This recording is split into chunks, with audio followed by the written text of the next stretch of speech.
Bismillahirrahmanirrahim. Alhamdulillah rabbil alamin. Alhamdulillahilladzi 'allamal Qur'ana khalaqal insana wa 'allamahul bayan. Wassalatu wassalam ala Muhammadin khairil anam wa ala alihi wa sahbihi wattabi'in wa tabi'it tabi'in wa man tabi'ahum bi ihsan. Amma ba'd. Fa ya ayyuhal muslimun, uhayyukum bi tahiyatil Islam. Assalamualaikum warahmatullahi wabarakatuh. Qala Allah Ta'ala fi kitabihil aziz. A'udzu billahi minasy syaithanir rajim.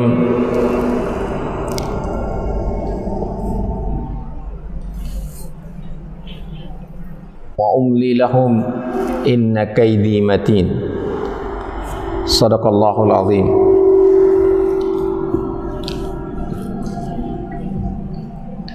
Subhanakallahumma la ilma lana illa ma 'allamtana fa'allimna ma yanfa'una wanfa'na ma 'allamtana. Rabbana zidna 'ilman warzuqna fahman ya 'alimal ghaibi wasyahadah. Ya Rahman ya Rahim ya mujibas sa'ilin wa rabbi shrah li sadri wa yassir li amri wa hlul 'uqdatam min lisani yafqahu qawli.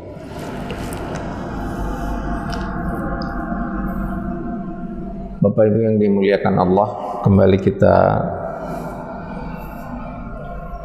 bertemu dalam ta'lim subuh.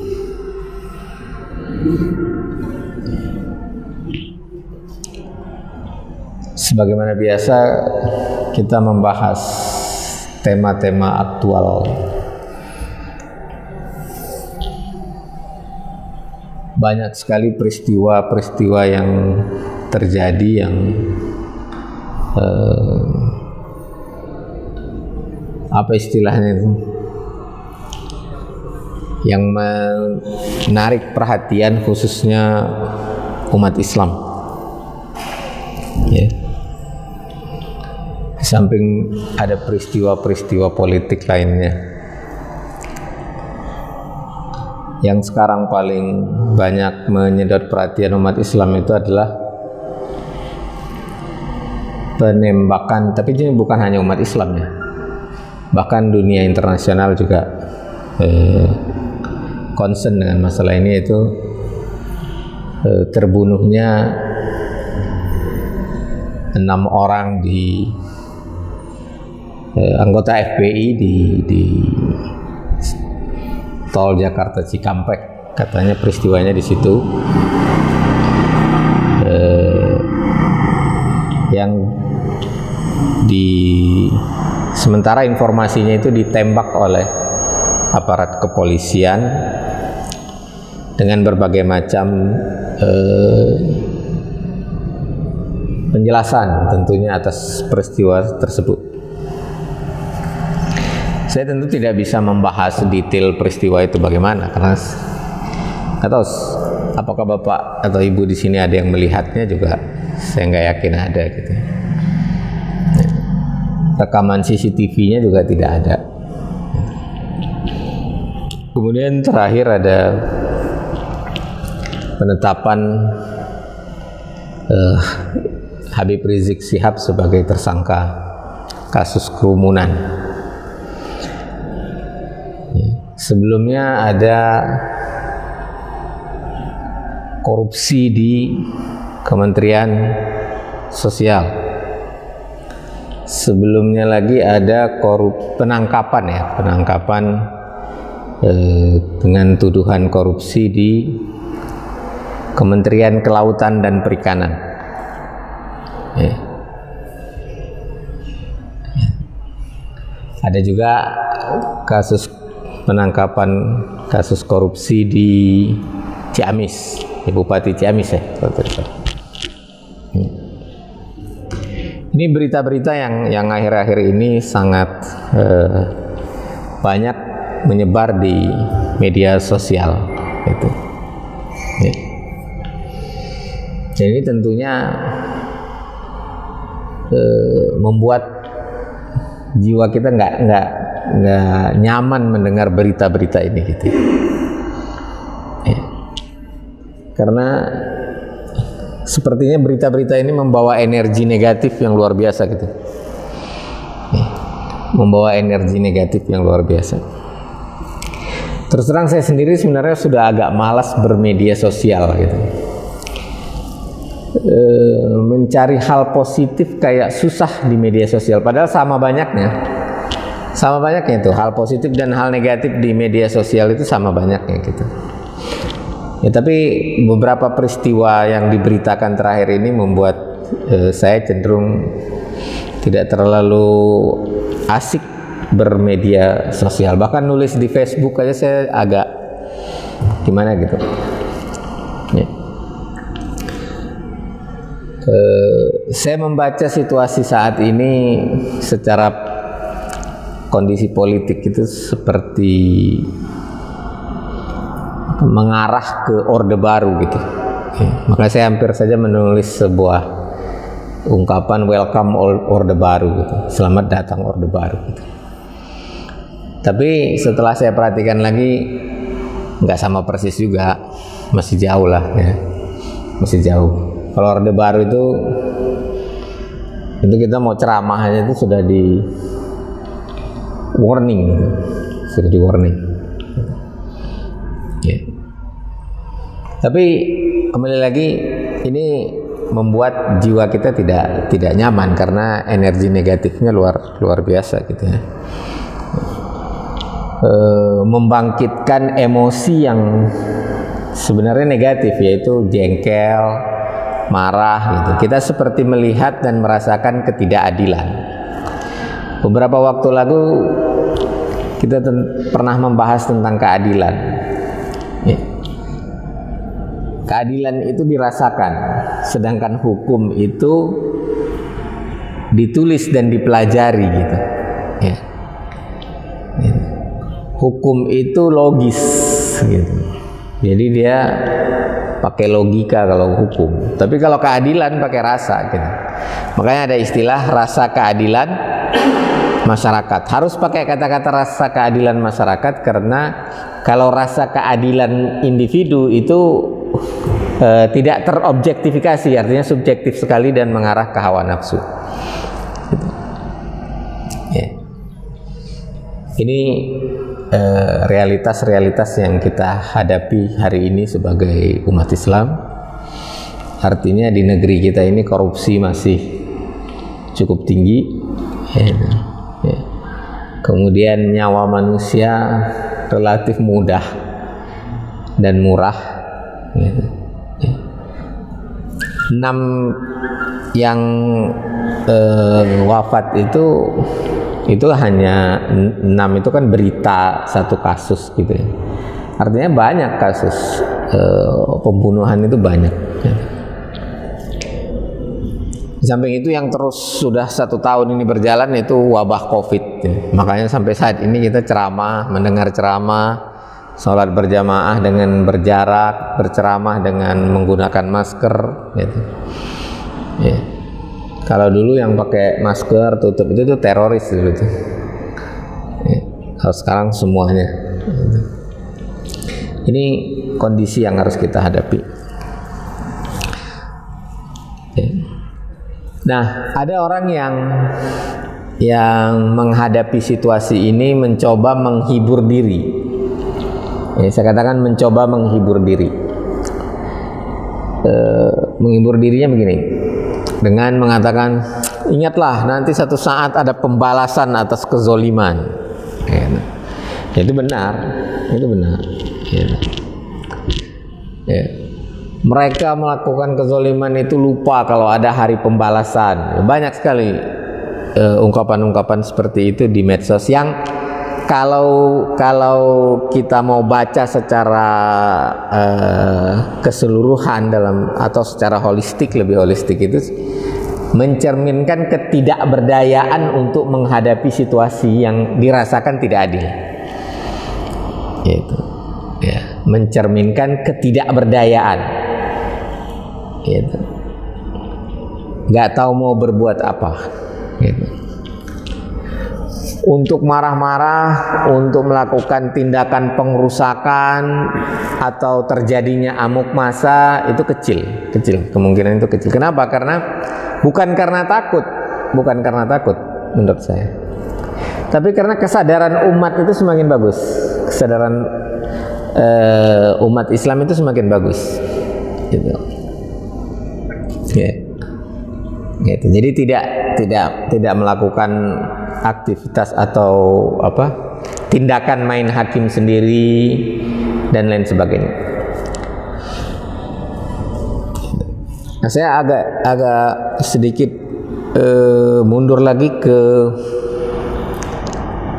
pemilu Pilpres 2019 ya. 2019. Itu umat Islam sangat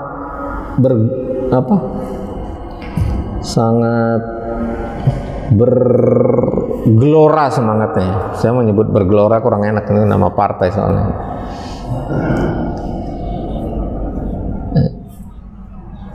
Tapi media juga ada namanya gelora kok. Sangat bergairah, nah lebih tepatnya begitu. Sangat bergairah untuk memenangkan salah satu paslon. Waktu itu paslon nomor 2. Tapi kita tahu endingnya mengecewakan. Mengecewakannya itu berlipat-lipat. Pertama, nomor 2 kalah. Kedua, nomor 2 terkesan berkhianat karena bergabung ke dalam pemerintahan. Gitu. Saya ke sana itu ingin mengatakan salah satu faktor yang mendewasakan umat itu adalah peristiwa-peristiwa seperti itu. Gitu. Peristiwa seperti itu tuh mendewasakan. Gitu. Artinya kita boleh bergairah, tapi jangan lugu-lugu amat gitu. Jangan lugu-lugu amat. Artinya kita harus selalu siap dengan worst case, kata dalam bahasa Inggrisnya itu, kasus paling buruknya kita harus siap. Gitu.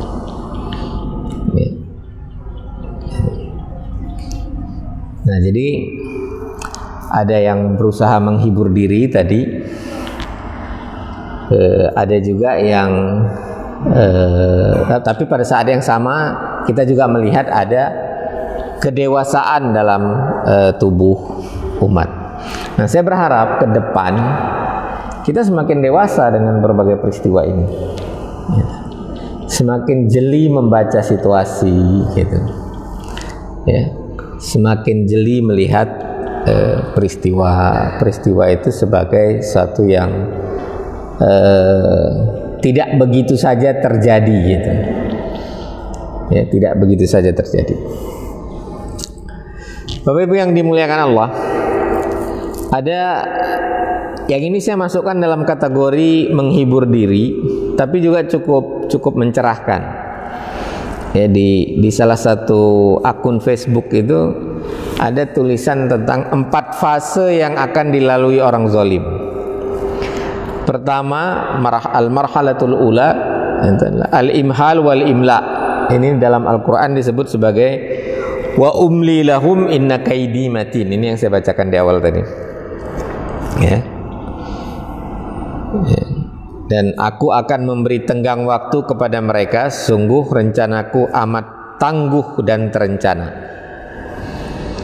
Jadi orang kafir itu akan mengalami fase al-imla wal imhal atau al-imhal wal imla, pembiaran dan dikasih tenggang waktu. Kemudian marhalah yang kedua itu adalah al-istidraj. Ini juga ayatnya populer. Kalau tadi surat Al-A'raf 183 ya. Dan ada lagi di dalam ayat-ayat lain juga. Ini surat lain juga. Al-istidraj itu sanastadrijuhum min haitsu la ya'lamun. Kami biarkan mereka berangsur-angsur ke arah kebinasaan. Istidraj. Istidraj itu menaik ke atas gitu. Ya, darajah, satu akar kata dengan darajah. Kalau dark itu turun ke bawah. darkil asfal, posisi paling bawah gitu, mengarah ke bawah itu dark. Kalau istidraj itu mengarah ke atas. Tapi istidraj di sini ke atas itu tidak diartikan positif, tapi malah negatif. Negatif itu artinya apa? Artinya kelakuan buruknya bertambah terus. Dan ini sebenarnya berkait dengan yang disebut fase pertama di dalam postingan ini, yaitu dibiarkan. Orang kalau melakukan keburukan, ketika dibiarkan dia akan terus nambah gitu. Ya. Nah, yang ketiga itu tazyin. Ya. Tazyin di sini diacu ke dalam surat yang berbunyi a'udzubillahi minasyaitonirrajim. Wa zayyana lahumusy syaitanu a'malahum. Ya. Dan setan telah menjadikan perbuatan buruk mereka itu terasa indah gitu. Ya. Jadi kalau tadi dibiarkan, jadi orang yang pertama sekali melakukan keburukan terus dibiarkan, dia itu masih menganggap itu keburukan, masih ada rasa nggak enak gitu. Tapi karena tidak ada penyadaran, hal-hal yang menyadarkan, maka dia akan mengulangi, dan itu yang disebut mengalami fase istidraj, nambah jadi nambah gitu. Jadi pertama masih nggak enak melakukannya, tapi dilakukan. Yang kedua kalau sudah istidraj itu sudah mulai keenakan. Jadi misalnya orang korupsi sekali itu masih belum perasaannya, aduh kenapa ya? Tapi menikmati gitu, menikmati. Nah kalau sudah mulai menikmati ke itu mengalami istidraj namanya. Nah kemudian tazyin. Kalau tazyin ini sudah mengalami perubahan nilai, sesuatu yang buruk dipandang baik, bukan keenakan lagi, sudah mengatakan ini memang udah begini dunianya, sudah harus begitu gitu. Jadi sudah dipandang baik, buruk itu dipandang baik. Dan baru di dalam postingan ini marhalah keempat yang terakhir itu adalah marhalah al-akhzu. Al-akhzu itu Allah mengazab, mengambil mereka dan mengazab. Nah ini walaupun postingan ini masih bisa dimasukkan ke kategori menghibur diri, tapi ini cukup memberi kita pemahaman, wawasan tentang kekafiran. Artinya kita bisa refleksikan, kita ini kalau melakukan sesuatu hal yang masuk kategori kekafiran, walaupun kita tidak kafir gitu, tapi dosa atau apa, itu mengalami hal seperti ini. Pertama akan seperti dibiarkan, kemudian nanti akan mengalami istidraj gitu, naik tingkat tapi keburukannya yang naik ya. Kemudian nanti mengalami perasaan tazyin, jadi perubahan nilai yang ada dalam diri kita itu, yang buruk jadi baik gitu ya. Nah, pada saat itulah baru Allah menurunkan azabnya gitu. Dalam surat Al-Isra Allah berfirman, A'udzubillahi minasyaitonirrajim. Wa idza aradna an nuhlika qaryatan amarna mutrafiha fafasaqu fiha fahaqqa 'alaihal qawlu fadammarnahu tadmira. Benar enggak itu surat Al-Isra? Yang maknanya kurang lebih, jika kami ingin menghancurkan satu negeri, maka yang akan berkuasa di negeri itu adalah mutrafin ya, orang-orang yang kelakuannya itu buruk gitu. Fafasaqu fiha, lalu mereka berbuat kekejian gitu. Fahaqqa 'alaihal qawlu fadammarnaha tadmira, maka pantaslah mereka untuk menerima ketetapan Allah berupa azabnya, lalu dihancurkanlah mereka sehancur-hancurnya ya. Jadi memang benar proses untuk diazab itu nggak langsung. Nah ini kalau kita kaji lebih lanjut, kenapa? Ini karena sifat rahmannya Allah. Allah selalu memberi orang kesempatan untuk bertaubat Gitu.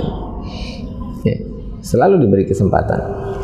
Sehingga pada titik tertentu di azab itu menjadi pantas banget memang. Di azab itu menjadi pantas banget. Oke.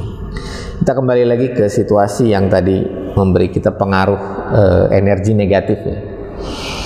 Gitu. Nah, saya belum membaca ada orang yang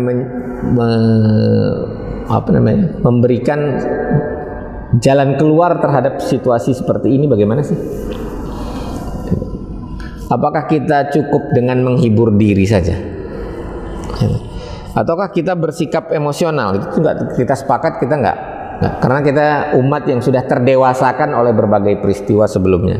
Kita sudah sering dikecewakan, bahkan dikhianati gitu. Ya. Kita sudah sering.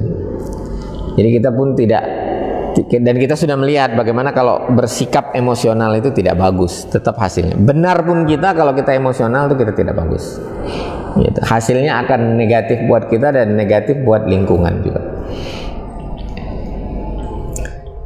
Nah, saya cenderung mensikapi situasi-situasi seperti ini itu pertama memang kita nggak bisa lepas dari taqarrub ilallah pertama.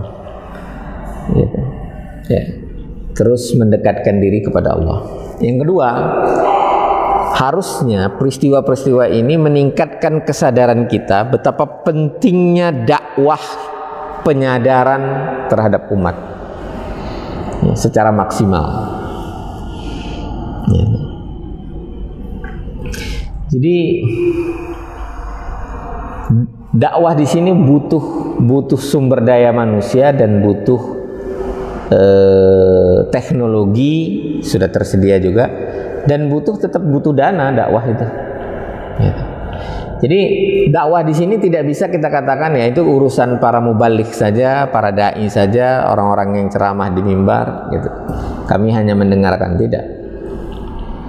Jadi tidak boleh sama sekali itu menganggap dakwah itu satu kegiatan yang tanggung jawabnya dipikul oleh orang-orang tertentu saja. Tidak. Tanggung jawabnya dipikul oleh semua, tapi penyampaiannya memang oleh orang-orang tertentu. Jadi penyampaiannya itu fardu kifayah. Tablighnya itu bisa kita katakan fardu kifayah, yaitu kepada orang yang mendengarkan dan untuk membebaskan tanggung jawab dari yang lain, tapi tanggung jawab menyampaikan ayat-ayat Al-Quran. Tapi tanggung jawab dakwah secara keseluruhan yaitu tanggung jawab umat secara keseluruhan. Nah, dakwah penyadaran itu seperti apa gitu? Dakwah penyadaran itu. Dakwah penyadaran itu harus dilakukan secara sangat bertahap. Gitu. Dan dia harus masuk betul ke pemahaman. Pemahaman kita terhadap berbagai apa kita istilahkannya, tema-tema lah, bukan isu. Tema-tema penting di dalam agama, tema-tema ibadah, tema-tema akidah, tema-tema jihad, gitu. Ya. Itu harus dipahami secara bagus oleh umat, gitu. Tanpa mereka harus menjadi fuqaha. Artinya begini, bukan masalah halal haramnya dulu yang penting gitu. Ya. Tapi paham dulu jihad itu apa sih? Perang itu apa sih? Gitu. Bukan apa hukumnya jihad, gitu. Jadi kalau kita nggak paham apa itu jihad, terus kita katakan hukumnya jihad seperti ini, itu akan repot gitu. Sama aja dengan begini, hukumnya makan babi itu haram, tapi kita nggak tahu babi itu apa.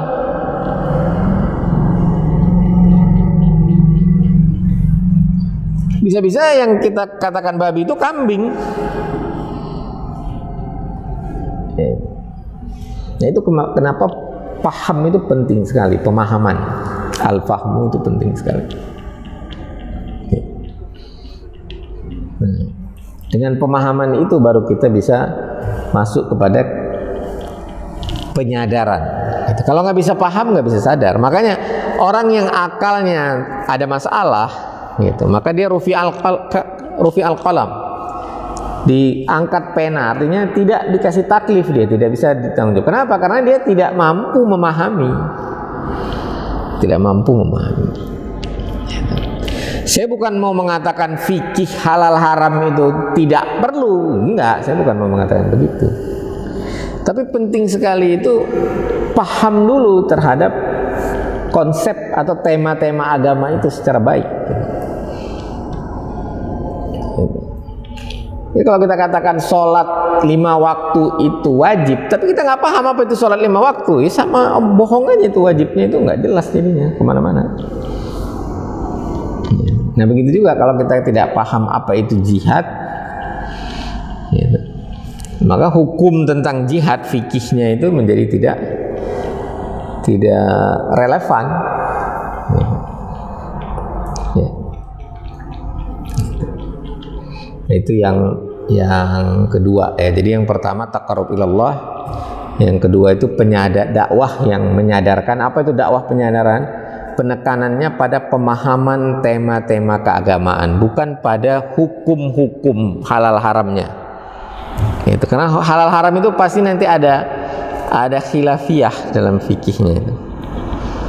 Kalau konsep itu nggak akan ada khilafiyah, yang ada itu adalah wawasan dia, wawasan.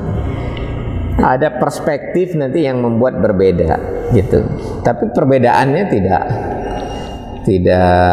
sampai halal haram gitu. Tidak sampai halal haram. Jadi spektrumnya tidak seperti itu gitu. Tapi bahwasanya ada yang mencoba merusak konsep, nah ini yang perlu kita hati-hati gitu. Ya. Misalnya gini, contoh yang merusak konsep itu, semua agama itu benar, nah itu merusak konsep agama itu sendiri. Ya. Kemudian yang merusak juga itu mengatakan melawan kebodohan itu adalah jihad. Ya. Jihad saat ini yang paling penting adalah melawan kebodohan. Nah, kalau melawan kebodohan itu tidak bisa dikatakan jihad, itu kegiatan taklim saja. Gitu. Kalau melawan kebodohan itu dianggap jihad sama seperti perang di zaman Rasulullah, itu satu cara pandang yang menyebabkan pengorbanan jiwa raga itu nilainya lebih rendah daripada pengorbanan waktu dan tenaga untuk menyampaikan satu pengajaran gitu. Ya nggak bisa, itu makanya bagi saya itu saya anggap sebagai satu upaya membuat konsep Islam itu ngawur gitu. Ya. Begitu juga saya sudah sering bahas di sini, kami sudah sering bahas tentang istilah Islam Nusantara, itu juga untuk merusak konsep itu. Islam itu nggak ada Islam Nusantara, Islam ya satu saja. Islam yang disampaikan oleh para nabi dari Nabi Adam sampai terakhir Nabi Muhammad, itu Islam. Muslim ada, Muslim Nusantara, Muslim Eropa itu ada, Muslim Bojongkulur, ini sudah saya sampaikan juga dulu.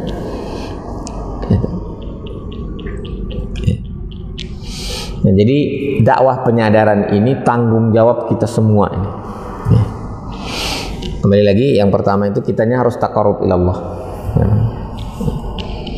Nah, yang ketiga, yang terakhir itu adalah harus ada upaya-upaya mengkonsolidasikan umat, bukan memecah umat. Jadi kalau dakwahnya itu konsep, insya Allah nanti umat itu mudah bersatu. Tapi kalau fikih dakwahnya lebih dominan, maka kita lihat kan, jadi ada yang saling membid'ahkan gitu. Bahkan ada yang mengkafirkan gitu. Karena bukan pemahaman terhadap realitasnya atau terhadap objeknya atau itemnya, tapi lebih kepada penekanan pada ini halal, ini haram gitu. Ini sunnah, ini bid'ah gitu. Ya. Bukan itu nggak penting, saya bukan mengatakan itu tidak penting. Tapi ketika itu dikedepankan, akibatnya nanti tahapan ketiga atau aspek ketiga yang harus kita lakukan yaitu konsolidasi nggak terjadi. malah umat itu akan mudah terpecah gitu.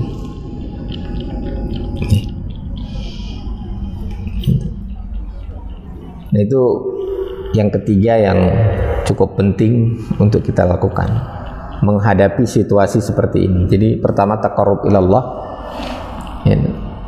Saya tidak menyarankan kita menghibur diri, karena berbahaya menurut saya menghibur diri. Menghibur diri itu membuat kita merasa ya sudah, biarkan ini Allah yang ngurus gitu, karena ini kezaliman yang kita nggak bisa lawan gitu. Enggak begitu. Kita harus lawan, tapi tidak boleh emosional dan tidak boleh hantam kromo gitu. Tidak boleh kita mengeneralisir semuanya gitu. Harus semakin cerdas, dan saya yakin kita sudah semakin cerdas gitu. Tapi kalau kita terlalu cepat, bukan terlalu cepat, kalau kita menghibur diri dengan ya bahasa-bahasa yang menyerahkan ini kepada Allah, itu ada keputusasaan gitu. Walaupun saya yakin yang menulis ini sebenarnya tidak memaksudkan itu, dia tidak memaksudkan. Sudah serahkan ke Allah, kita nggak bisa berbuat apa-apa. Enggak, kita harus berbuat. Yaitu pertama, taqarrub, itu terkait diri kita untuk mentalitas kita lebih kuat gitu. Yang kedua, kita harus ikut serta dalam kegiatan dakwah yang menyadarkan umat ini ya. Oke, saya agak terlewat. Apa kesadaran yang harus tumbuh pada umat?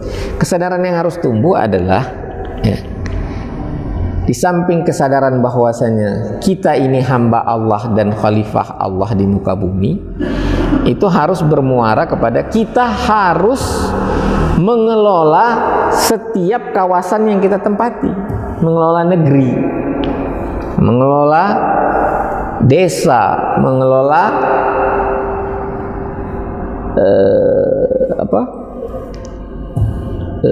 kabupaten, kota, provinsi, negara, bahkan dunia.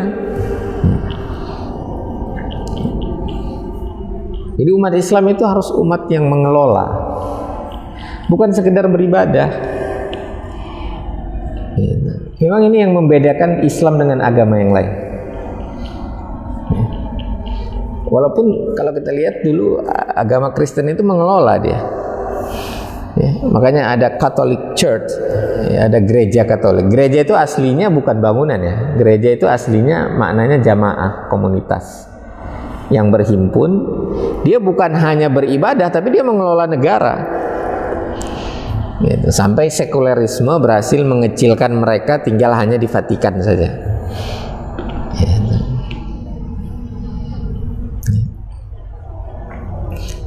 Nah, jadi kesadaran bahwasanya beragama itu mencakup mengelola negeri gitu. Dan untuk itu harus ada pemahaman yang cukup baik, cukup memadai tentang tema-tema keagamaan. Yang paling luas itu atau paling garis-garis besarnya adalah tema ibadah, akidah, muamalah, jihad gitu. Dan hindari juga pembahasan yang berlebihan atau terlalu mengubah posisi dari ajaran itu sendiri. Saya kasih contoh gini, sekarang ini ada gerakan anti riba, itu bagus, ada gerakan anti riba.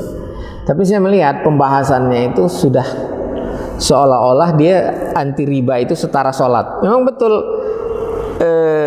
riba itu ancaman terhadap pelaku riba itu luar biasa gitu. Tapi dia nggak pernah mencapai derajat sholat sebagai rukun Islam.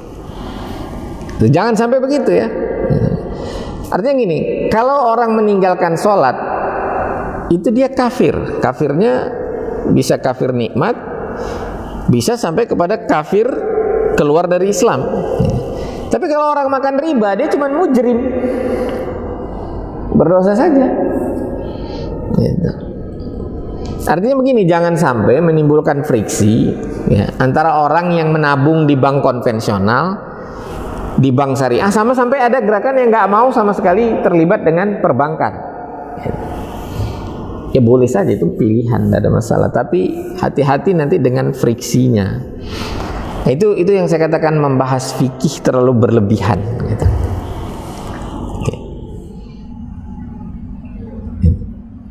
Itu salah satu contoh. Itu bukan dakwah penyadaran. Itu dakwah yang mengarah kepada juz'iyah, parsial, satu aspek saja gitu. Nggak bisa gitu. Islam itu nggak bisa menekankan satu aspek secara berlebihan. Atau politik saja. Pokoknya gimana supaya khilafah itu tegak gitu. Nggak bisa. Gitu. Ya. Oke. Nah, sebagai penutup, 3 hal ini kita lakukan tanpa kita harus melihat kemenangan itu adanya hari ini, suksesnya harus hari ini, enggak harus di masa kita, tidak. Nah, untuk itu kita perlu visi seperti ini bisa kita sebut sebagai visi peradaban ya. Jadi dakwah kita, dakwah penyadaran itu adalah dakwah untuk membangun peradaban. Kitalah yang mengelola negeri, kitalah yang mengelola dunia ini, kita yang membangun peradaban negeri. Kita menjadi trendsetter. Orang harus niru kita, bukan kita niru orang. Kita di sini adalah umat Islam yang punya kesadaran yang cukup tentang tema-tema keagamaannya. Gitu. Sehingga kita tahu meletakkan sholat itu di mana posisinya, rukun Islam itu bagaimana, masalah akidah itu di mana, ya, masalah muamalat di mana, masalah munakahat pernikahan di mana, masalah adat istiadat gimana, gitu. Ya. Sekali lagi, untuk itu kita harus punya visi. Visi itu membuat kita itu tahan jalan, menempuh jarak yang jauh dan waktu yang lama. Ya. Rasulullah itu di Isra Mi'rajkan itu untuk punya visi, linuriyahu min ayatina, agar kami dapat memperlihatkan tanda-tanda kekuasaan kami. Ya, visi Rasulullah itu dibangun melalui hidayah Allah. Jadi kita juga harus pakai hidayah untuk membangun visi itu.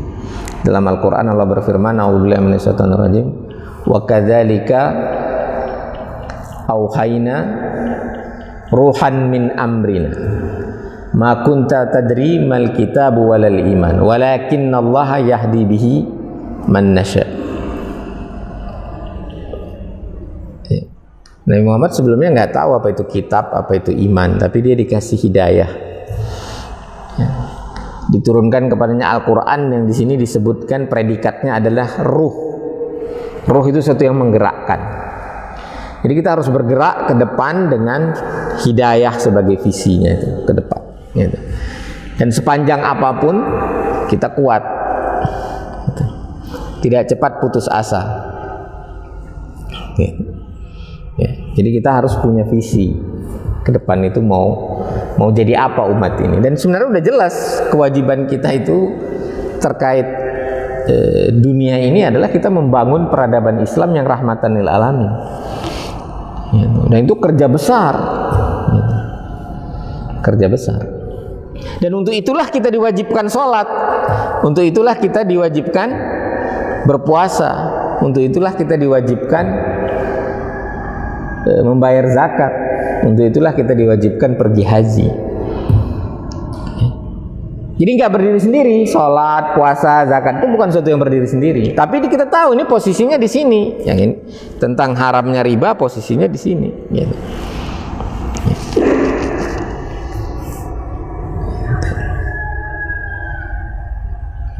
Jadi semua ajaran Islam itu kalau kita paham konsep, nanti kita akan lihat, oh ini peradaban, ini peradaban.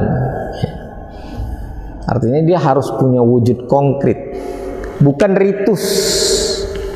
Ya, ritus itu ya peribadatan saja, bukan. Dia dari peribadatan harus berwujud peradaban. Gitu. Ya. Ada kewajiban sholat, ada ganjaran untuk orang yang membangun masjid. Gitu. Membangun sekolah, membiayai dakwah, ya, membangun rumah sakit, ya. Ada fardu ain, ada fardu kifayah, menjadi hakim, menjadi dokter, menjadi kepala desa. Nah, itu harus dilihat secara holistik semuanya, satu kesatuan. Nah, dakwah harus seperti itu. Dakwah itu tidak boleh menggiring umat kepada satu aktivitas parsial. Itu nggak boleh. Wah, urusan anti riba aja, yang lain biar urusan yang lain, nggak bisa. Nggak boleh.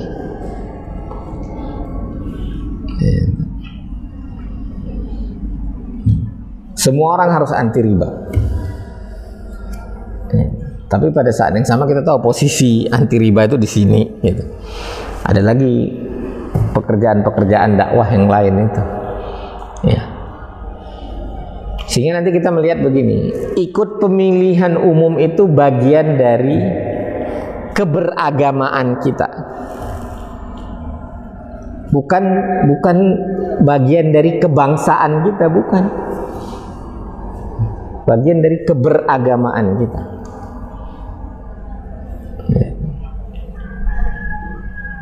Sehingga kita nggak pernah memisahkan. Oh, ini urusan kebangsaan, ini urusan keagamaan. Enggak, satu itu semuanya bagi umat Islam. Nah, itu kekhasan ajaran Islam. Nah, itu yang disebut Islam itu syamil mutakamil, dia lengkap, dia mengatur segala hal. Ya, dia bukan sekedar ritus, walaupun ritus terutama sholat itu kedudukannya paling tinggi sebagai tiang agama. Ya.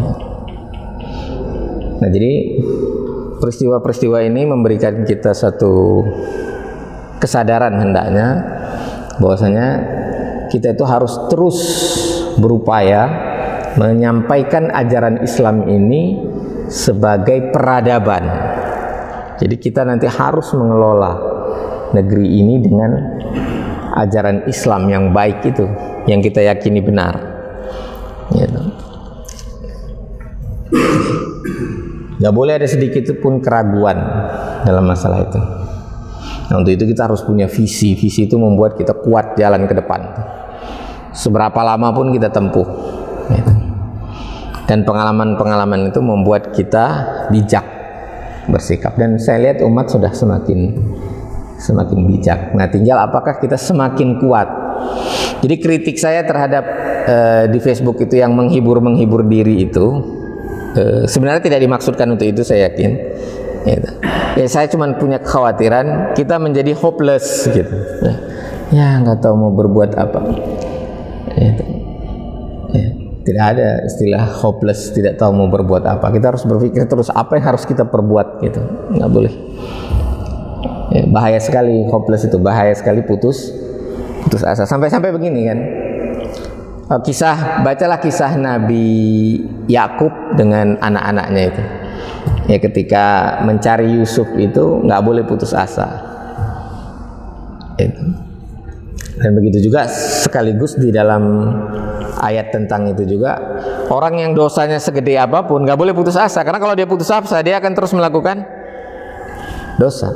Udah kadung gue udah berdosa, udah pasti masuk neraka. Enggak. Nah, jadi penting sekali kita punya kesadaran bahwasanya kita ini umat yang wajib membangun satu peradaban yang rahmatan lil alamin. Oleh sebab itu kita harus menjadi subjek, tidak boleh menjadi objek. Kita lah yang harus mengelola negeri. Gitu. Dan itu harus terus-menerus bisa disampaikan ke seluruh umat Islam dalam rangka penyadaran. Ya, boleh kita sampaikan fikih, memang perlu disampaikan fikih, hukum halal, haram, wajib, sunnah, itu tuh boleh dan perlu gitu. Tapi ingat, kalau nggak ada konsepnya menjadi sia-sia. Saya kasih contoh sederhana tadi. Apa hukumnya memakan babi? Haram, tapi babi itu mana? Nggak paham dia. Ini contohnya ekstrim banget. Pada umumnya orang udah paham babi itu apa kan? Gitu. Tapi kalau nggak paham, ya ngapain? Begitu juga jihad itu wajib. Jihad itu bagaimana? Apa? Nggak paham ya, buat apa? Gitu. Gitu. Demikian, mudah-mudahan bermanfaat. Kalau masih ada yang mau didiskusikan, falyatafaddal. Ya, silakan Pak.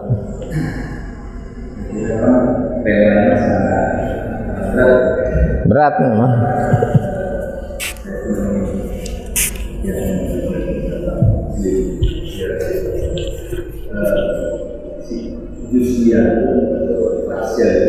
Mungkin adalah yang menjadi sikap tapi ketika itu menjadi pembagian peran,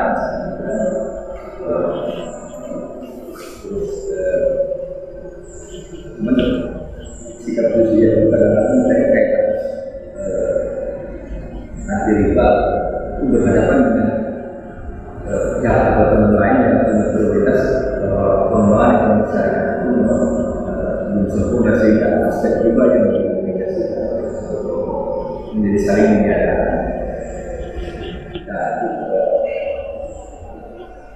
Tentu banyak yang lain. Sebetulnya kan kita sekarang adalah kepemimpinan itu sendiri, sehingga semua itu ada yang mengawal, ada yang bersosialisasikan, ada yang mengambilkan kita. Tapi begitu mungkin misalnya satu saat kita terbawa emosi, tapi dijawab ada menegasikan cara bergerak. Tapi kan menjadi kehilangan waktu, mungkin membawa pada diri sendiri untuk keluar dari kehilangan motivasi. Iya. Saya mau kasih contoh konsep itu gimana sih konsep. Tadi Pak Aris mengatakan juz'iyah itu negatif ketika dia menjadi sikap. Tapi kalau peran itu diperlukan. Nah kalau peran itu bukan juz'iyah namanya Pak. Peran itu takhusus, spesialisasi. Itu konsep. Kalau kita katakan peran itu juz'un, ya juz'iyah, maka dia tetap negatif. Juz'iyah mau ditaruh dimanapun itu dalam Islam negatif. Spesialisasi, oke. Spesialisasi itu yang disebut peran itu bukan juz, itu spesialisasi. Pak Aris spesialisasinya masalah perdesaan. Ada yang spesialisasinya usul fikih, ada yang spesialisasinya akidah, ada yang spesialisasinya ekonomi Islam. Nah, tapi kalau ekonomi Islam itu dia angkat sedemikian rupa sehingga itulah yang harus kita perjuangkan, maka masalah umat ini nanti selesai, maka ekonomi Islam yang tadinya juz'un dan dia yang tadinya takhusus itu berubah menjadi rukun Islam, jadi ekonomi itu. Itu yang saya maksud, yang harus kita hindari. Saya tidak mengatakan spesialisasi tidak perlu, ya perlu spesialisasi. Kalau spesialisasi, maka kita akan menyadari bahwasanya kita menjadi expert gitu di bidang itu. Bukan umat harus fokusnya itu gitu, enggak. Gitu. Jadi biarkan orang berspesialisasi, tidak ada masalah. Tapi dia harus punya kesadaran yang satu, itu membangun peradaban.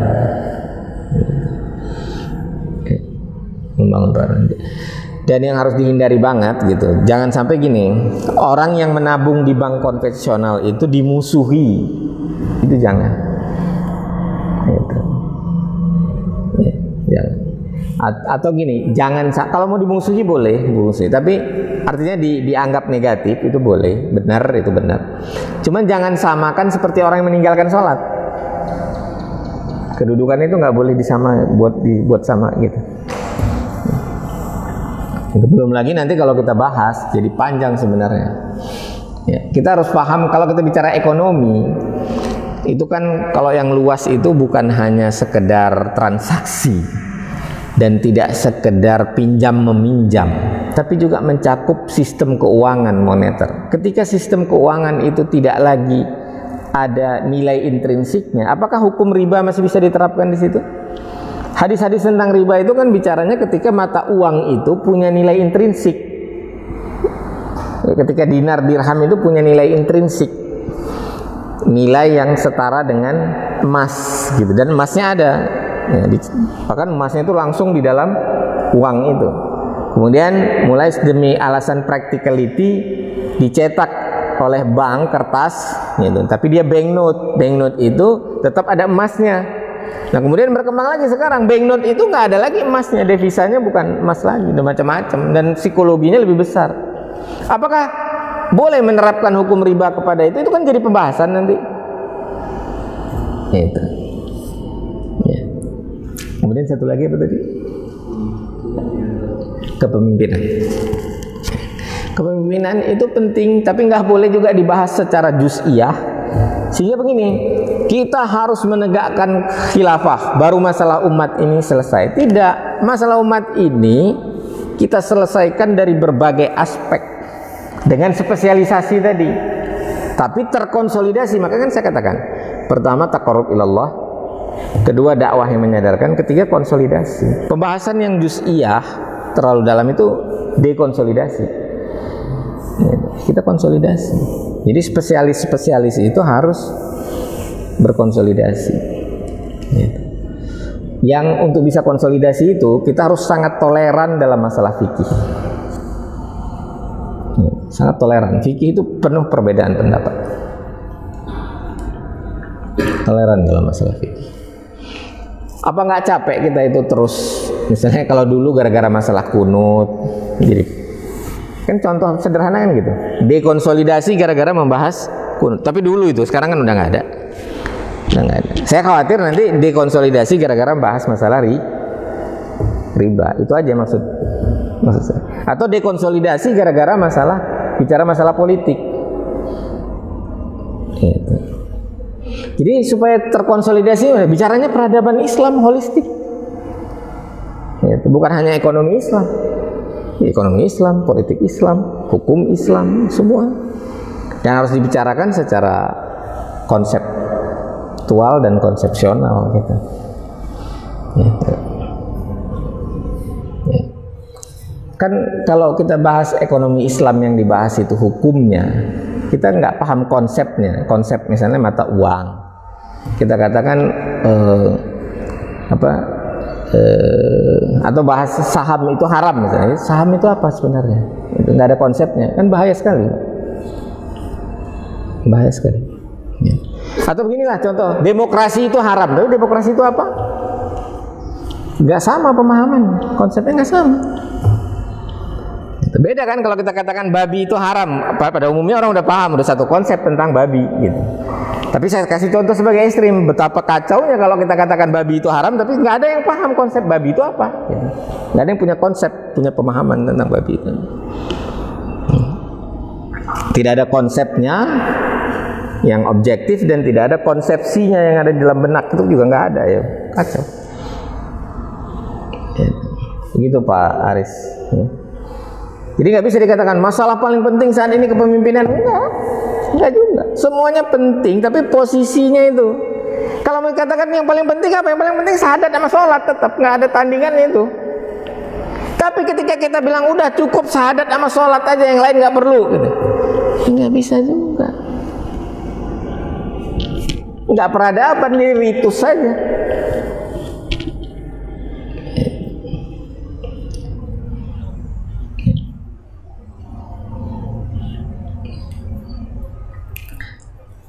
Ada sekarang itu pembahasan tentang yaumil akhir. Akhirnya meramalkan kiamat itu kapan. Fokus pada turunnya Imam Mahdi. Nah sekarang kita cukup menunggu saja. Apa seperti itu? Umat Islam itu umat yang menunggu atau dia harus menjadi umat yang bergerak? Apakah visinya jadi begitu? Gitu? Apakah itu visi gitu? Gambaran di depan membuat kita diam aja gitu. Padahal banyak sekali hadis atau sahabat berkata, seandainya besok kiamat aku masih punya sebiji kurma, aku tahan. Artinya kan harus bergerak, terus bergerak. Nah geraknya kemana? Ke membangun peradaban kalau di dunia ini ya. Nah tapi kita kan hidayah itu nggak berhenti di dunia sampai ke akhirat. Akhiratnya masuk surga gitu. Jadi harus punya visi ukhrawinya, harus pokoknya kita melakukan ini semua untuk masuk surga. Nah itu juga membuat kita begini, sekalipun peradabannya itu wujud secara sempurna tidak di masa kita, nggak ada masalah, karena kita melakukannya dalam rangka masuk surga. Sehingga tidak ada istilah tergesa-gesa, terburu-buru, tidak ada. Sabar itu bukan diem, melangkah terus. Ini jalan panjang yang sulit, dan banyak sekali dalam Al-Quran itu hal seperti itu. Gitu. Ya. Hal yang seperti itu. Ya demikian. Kalau ada lagi silakan. Kalau tidak, intinya kalau ada hal-hal yang menyesakkan jiwa itu, kita perlu energi positif, tapi bukan menghibur diri yang membuat kita menjadi lemah. Ya. Udah ini pasti nanti Allah yang balas gitu. Ketika semakin merajalela kezaliman itu, kita semakin putus asa atau semakin bisa ya pokoknya nanti Allah yang balas, pokoknya kita tunggu saja Imam Mahdi. Enggak begitu. Kita harus melangkah terus, membuat orang sadar tentang Islam itu adalah peradaban, bukan sekedar ritus. Jadi dinul Islam itu adalah tamadun, dia peradaban. Harus utuh dia wujud gitu. Dan harus kita umat Islam yang mengelolanya dan menjadi trendsetter. Ya. Harus umat Islam yang menjadi superpower gitu.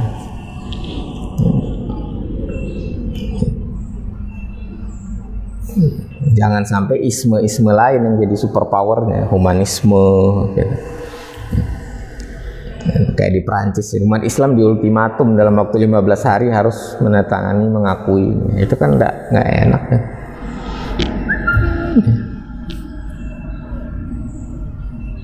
Ya mudah-mudahan ini kajian yang berat sekali.